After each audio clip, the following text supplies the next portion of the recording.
Witajcie, z tej strony Ponguj, a jak się okazuje, to znowu ta pora roku, kiedy trzeba zrobić film na temat płci Mangle. Tak na poważnie, tym razem powiemy sobie trochę więcej na temat samej postaci, na temat Funtime Foxy i tej potencjalnej przemiany w Mangle. Zapraszam do oglądania. Temat płci Mangle jest okropnie długi i przezabawny. Dyskusje w internetach, debaty, argumenty, teraz zarazem kolejne pomysły. Ja sam zrobiłem już na ten temat 2 odcinki. Ten pierwszy i jego odświeżoną wersję. Teraz pora na następny z tytułu, że dostaliśmy pełną wersję, całkowity wygląd Mangle przed rozwaleniem na kawałki.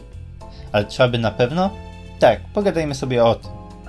Jak dowiadujemy się z FNAF Worlda, Mangle przed zniszczeniem to nie jest Toy Foxy. Gra wyjaśnia, że nazywa się Funtime Foxy. Dosyć niecodzienna nazwa, prawda? No i był to też jeden z powodów, dla których powstała ta teoria.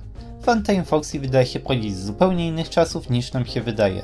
FNAF 2 sugeruje, że Mangle należy do Toy Animatroników, jednak rysunki z FNAF 2 pokazują, że historia tej postaci może być zupełnie inna. Mangle pojawia się razem z Old Animatronikami w potencjalnym pierwszym krótkim otwarciu, które zostaje zasugerowane w gazecie, jednak jest tak niewarte uwagi i krótkie, że nawet Fongaj nie nazywa tego otwarciem. Bo po co? Jednak to wszystko razem wzięte tłumaczy, że Mangle to jako Funtime Foxy jest czymś zupełnie innym, czymś starszym, wcześniejszym, czymś z czasów oldów. Całkowita wersja tej teorii znajduje się właśnie w tym linku, do którego tutaj odsyłam, opcjonalnie link także w opisie dla urządzeń mobilnych. W całej sytuacji bardzo śmieszy mnie to, że ja już w pierwszym odcinku z serii zasugerowałem, że Mangle wygląda jak clown i najpewniej właśnie to clown. Wyspało się sporo komentarzy, że Mangle nie może być clownem. Pamiętam taki jeden wyjątkowy, ale nie mogłem go niestety znaleźć. Okazuje się, że Funtime Foxy to clown, 100% clown. Całkowicie, niezaprzeczalnie. Wszyscy w okolicy to klauny, białe twarze, białe ciała, jedynie jakiś kolor przewodzący, który jest różowym dla Foxy'ego, a purpurowym dla Freddy'ego. Mangle spełnia te same wymagania, więc też jest klaunem. Myk polega jednak na tym, że istnieją różnice pomiędzy tymi dwoma postaciami. Choć są bardzo do siebie podobne, koncept jest taki sam, biały lisek z makijażem, polikami itd., to jednak Mangle nie ma przecięć, nie ma tych włosków na głowie, pysk wygląda całkowicie inaczej, brak kropek, brwi etc. Co ciekawe, Funtime Foxy nie ma rzęs. No i kolorystycznie przechodzi w całkowity róż, poliki zdają się być trochę czerwone, ale jednak bardziej to wszystko wygląda różowo. Zostaje jedynie czerwona muszka. Dodatkowo, tak samo jak wszystkie Funtime'y, Foxy ma 5 palców u każdej ręki. Skąd te różnice? Cóż, albo istnieją 2 Funtime Foxy, albo przeżył on sporawy remake. Z FNAF Worlda wiemy, że istniał Funtime Foxy z hakiem. No i ten Funtime Foxy z hakiem, ten pirat, stał się Mangle. Potwierdza nam to opis. Tymczasem, co się stało z tym Foxym bez haka? Jak już niedawno mówiłem, Funtime Foxy, clown, musiał powstać pierwszy. Według mnie na jego podstawie powstał Funtime Foxy Pirat, następca Foxy'ego po incydencie GoGo, ale jednak mający ten wygląd klauna, który został wzięty z tej lokacji skupionej na cyrku, klaunach itd. I mógł powstać na 2 różne sposoby. Albo jest to dokładnie ten sam animatronik, tylko odkupiony i zmieniony, albo Freddy stworzyło swojego własnego, osobistego Funtime Foxy'ego Pirata. Powiedziałbym, że obie opcje są możliwe, wolałbym jednak, jakby to był tylko jeden i ten sam animatronik. Jako że nie wiemy wiele o tej siostrzanej lokacji, no i animatroniki i te ich poruszające twarze wyglądają groźnie, to zakładam, że pod koniec gry możemy się dowiedzieć, że lokacja została zamknięta i na przykład w takiej gazetce jak we FNAF 2, podobny motyw, byłoby na przykład napisane, że inna lokacja Freddy's odkupuje tam animatroniki, przynajmniej Funtime Foxy'ego po tej grze. Choć to jest tylko moja sugestia, to by wyjaśniało, jak Freddy's po prostu przejmuje sobie Funtime Foxy i to by mnie zadowalało w tej chwili. Jak mówiłem, albo animatronik został przebudowany, żeby nie przypominać tego potwora, albo Freddy's miało własnego Funtime Foxy'ego. Oba przypadki da się wyjaśnić tym, co w tej chwili mamy. Oczywiście jest też opcja polegająca na tym, że ten tutejszy Funtime Foxy został stworzony po Mangle. Ale szczerze nie rozumiem jaki miałby być w tym sens. Skoro Scott tworzy we FNAFie Funtime Foxy'ego, który jest wyraźnie powiedziany, że jest niezniszczoną wersją Mangle. Wyraźnie mówi, to nie Toy Foxy, było coś innego, zupełnie inny zestaw animatroników. No i mówiąc coś takiego ludziom, czemu Scott miałby tworzyć zupełnie niezwiązaną z tym starym zestawem nowszą wersję Funtime Foxy'ego? No mnie to osobiście w ogóle nie przekonuje. No i ostatni temat, który mamy do powiedzenia w tym odcinku, to oczywiście płeć. Umyślnie przeciągnięte na samą końcówkę. Jaka jest płeć Mangle? Jaka jest płeć Funtime Foxy'ego? Tak, to był temat już od FNAF 2 i wciąż nie jest rozwiązany. Możesz mówić, że to nieważne i nawet się z tą zgodzę. Powiesz, że to głupie. Cóż, twoje zdanie. Jak temat cię nie interesuje, to zapraszam do innych odcinków z teoriami, które bardziej wpływają na historię FNAFa. Tymczasem jak zamierzasz powiedzieć, że to nie ma sensu, bo animatroniki, czyli roboty nie mają płci, to powiem tyle, że nie mówimy o robocie. Robot nie ma płci, ale postać, którą reprezentuje, już ma. Taka Baby to dziewczyna, a taki Freddy to chłopak. Widzimy to, bo te postacie mają płeć. Nieważne, że widzisz tutaj roboty. To tak jakbym ci pokazał rysunek. Na rysunku byłby jakiś chłopiec tam i powiedziałbym, że ten chłopiec nie ma płci, że to nie jest chłopiec, bo to jest tylko rysunek, no nie? Nie ma płci. Bez sensu, prawda?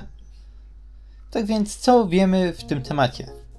Po pierwsze, to do czego doszliśmy już wcześniej.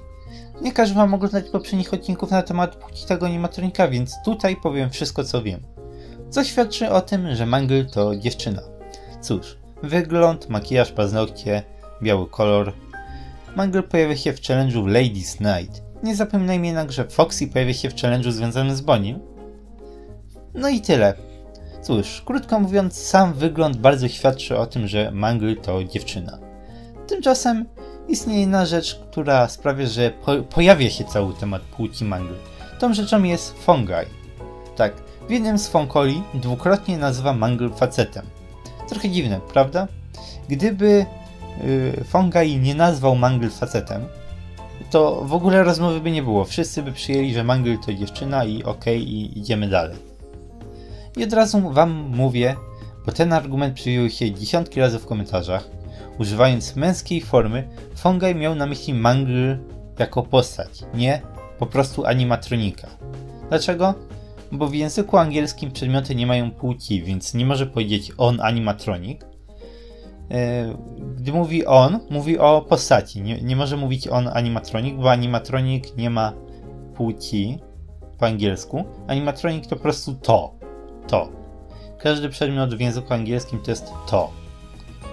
Jeżeli Fungi mówi o Mangle jako mężczyźnie, mówi, że ta postać to mężczyzna, nie że animatronik to przedmiot w rodzaju męskim. Dalej, co dosyć fajne, Mangle ma muszkę. I tak, zgadza się, kobiety mogą nosić muszki, myk polega jednak na tym, że nie robią tego we FNAFie. Jest tutaj taka niepisana reguła. Muszki noszą tylko dorośli mężczyźni, ale ironicznie poza Foxym. Ale Foxy'ego można zrozumieć. Foxy jest piratem, piraci nie noszą muszek. No i obecnie, jako że nie mamy płci Mangle, to zaliczmy tego animatronika osobno. Muszki noszą dorośli mężczyźni i Mangle. Tak, we FNAF 1 tylko Chica i Foxy nie mają muszek. Freddy, Golden Freddy i Bonnie je mają. Dorośli faceci. We FNAF 2 Toy Freddy, Toy Bonnie, Old Freddy, Old Bonnie, Old Golden Freddy i Mangle. Ta szóstka ma muszki. Nie ma ich Foxy jako pirat, Chica i Toyczyka jako dziewczyny i Balloon Boy jako dzieciak. No opcjonalnie JJ też, jak liczyć. No i marionetka, ogólnie nie znamy też płci tego animatronika. Jest jako tak tutaj typowa maska, która niby zasłania kim ktoś jest, więc załóżmy, że w tej całej tajemniczości nie jesteśmy w stanie się tego dowiedzieć, więc reguła się zgadza póki co. Dorośli mężczyźni poza Foxem. Tymczasem FNAF 3 trójka wprowadza nam tylko jednego animatronika. Springtrapa. Fantomy są tylko przekolorowanymi starymi, więc tutaj też zgadzają się z regułą. Springtrap, co ciekawe, nie ma muszki. Ale to też jest trudniejsze do sprecyzowania. Springtrap jest rozwalony. Muszka mogła równie dobrze zostać zepsuta, odpaść, czy nawet zostać odczepiona. Taki Spring Bonnie we FNAF Worldzie ma muszkę. Ciężko jest jakkolwiek skomentować z tego właśnie tytułu, że Springtrap jest rozwalony. FNAF 4 też nie jest inny, wszyscy mają muszki poza Chiką, Plusztrapem i Bibi, czyli dziewczyną i dwoma dzieciakami swego typu. Tymczasem nowy trailer jeszcze wspiera argument z muszką. Baby, dziewczyna nie ma muszki. Ballerina? Zgadza się, dziewczyna bez muszki. Freddy jest wyraźnie facetem i wyraźnie ma muszkę. Tymczasem Funtime Foxy też ma muszkę, więc też pasuje, że jest to chłopak. Sister Location idzie właśnie w kierunku tego, że ten animatronik to facet. Jak gdzieś wcześniej też mówiłem, najlepszym argumentem co do płci tego animatronika byłoby to, gdyby Scott pokazał nam jego pełną, nierozwaloną wersję. Co ciekawe, zrobił to 2 razy. FNAF World wyraźnie sugeruje nam, że to dziewczyna. Ten model wygląda damsko. Ale żeby nie było łatwo, Scott od razu wyrównał niepewność, nazywając Phantom Mangle facetem. Oczywiście później sprawił, że istnieje szansa na dostanie tutaj różnych odpowiedzi. Phantom Mangle może być nazwany facetem albo dziewczyną, ale akurat w tym miejscu możemy powiedzieć, że to jest żart, to jest nieważne, nie można tego jakoś wyjaśnić. Tymczasem FNAF SL zamieszał w tym wszystkim. Funtime Foxy wygląda bądź co bądź bardziej męsko. Nie ma tutaj tych rzęs, którymi szczyci się Mangle. Twarz wygląda bardziej jak faceta. Oczywiście można się sprzeczać, bo na przykład wygląda jakby Foxy miał na sobie spódniczkę czy coś, ale jest tutaj pozytywna informacja, która może to rozwiązać. Voice acting. Yep. Istnieje szansa, że Scott tak czy tak postanowi namieszać i dać jakiś głos, który brzmi bezbuciowo, ale myślmy pozytywnie. Istnieje duża szansa, że głos, który Funtime Foxy będzie mieć, wyjaśni jaka jest płeć tego animatronika już pewnikowo. Ja na tą chwilę jestem trochę skowany. Na czas FNAF Worlda byłem nawet zdolny zgadzać się, że jest to dziewczyna, ale teraz już nie wiem, nie jestem tego pewien. Dlaczego Funtime Foxy we FNAF World wygląda damsko? Istnieje mała szansa, że Freddy skupiło i przemodelowało animatronika, żeby wyglądał właśnie damsko, żeby to była dziewczyna. Albo się pomylili, nie wiedzieli, że Funtime Foxy to facet i zrobili z niego dziewczynę. Fungi wiedział o tym starym Funtime Foxy, więc mówi na niego facet. Tymczasem w lokacji pojawia się dziewczyna Lis. W skrócie chodzi o to, że wzięli białego lisa i zamiast tłumaczyć, dlaczego biały lis jest facetem, piratem, to powiedzieli, że jest to dziewczyna i tyle. Nie wiem, to możliwe. W takim wypadku animatronik mógłby być rzeczywiście i facetem, i dziewczyną.